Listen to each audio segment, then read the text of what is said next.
शिर्डीत गरजणार स्वदेशी ताकद.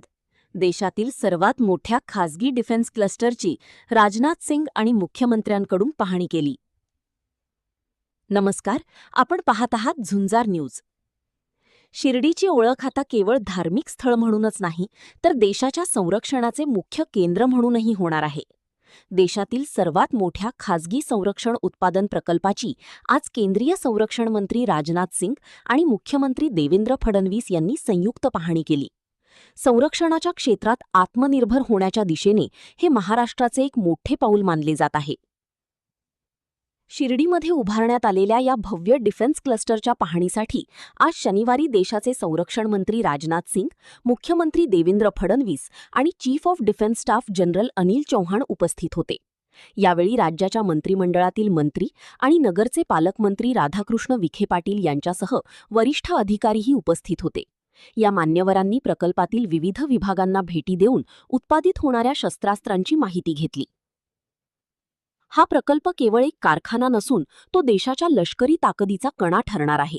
या डिफेन्स क्लस्टरमध्ये नेमकी कोणती उत्पादने घेतली जाणार आहेत त्यावर एक नजर टाकूया. क्षेपणास्त्र निर्मिती, मिसाईल प्रोडक्शन, अत्याधुनिक क्षेपणास्त्रांचे सुटे भाग आणि जोडणी, तोफगोळे उत्पादन, भारतीय लष्करासाठी लागणारे शक्तिशाली तोफगोळे, दारुगोळा पार्क, ॲम्युनिशन पार्क, विविध शस्त्रास्त्रांसाठी लागणाऱ्या दारुगोळ्याचे उत्पादन, ड्रोन तंत्रज्ञान, ड्रोन टेक, पाळत ठेवणारे आणि हल्ला करणारे अत्याधुनिक ड्रोन्स, प्रगत उपकरणे, लष्करासाठी लागणारी उच्च तंत्रज्ञानाची साधने. या प्रकल्पासाठी हजारो कोटींची गुंतवणूक करण्यात आली आहे. विशेष म्हणजे या प्रकल्पामुळे केवळ शिर्डीचेच नव्हे तर संपूर्ण महाराष्ट्रातील MSME म्हणजेच लघु आणि मध्यम उद्योगांना मोठी चालना मिळणार आहे. स्थानिक पातळीवर रोजगाराच्या प्रचंड संधी निर्माण होणार असून सुटे भाग पुरवण्यासाठी अनेक छोटे उद्योग या डिफेन्स हबशी जोडले जातील. पंतप्रधान नरेंद्र मोदी यांच्या मेक इन इंडिया आणि स्वदेशी संरक्षण उत्पादन मोहिमेला या प्रकल्पामुळे मोठी बळकटी मिळाली आहे. भारताचे संरक्षण आयातीवरील अवलंबित्व कमी करून निर्यातीकडे जाण्यासाठी शिर्डीतील हा प्रकल्प मैलाचा दगड ठरेल असा विश्वास संरक्षण मंत्र्यांनी यावेळी व्यक्त केला.